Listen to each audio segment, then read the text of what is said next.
I was at work on 14th and Union Square, and we had just opened a branch.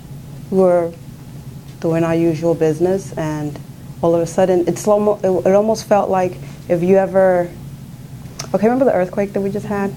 It was a little less than that. What it felt like when a 18-wheeler passes by and you just get like, you know, the vibration, and everybody was like, well, what was that?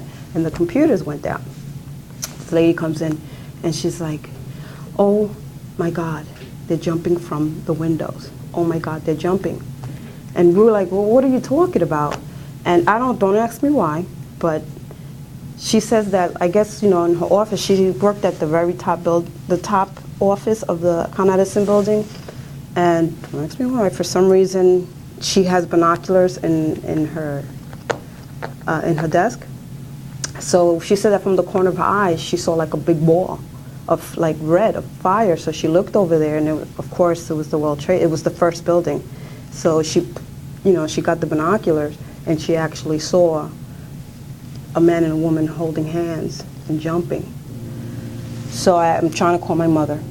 I'm trying to call my fiance, see where he's at, what's going on, what are we gonna do? At that, you know, it just becomes so surreal. You're like, well, what happens here? By the time I left, the first building had already fell.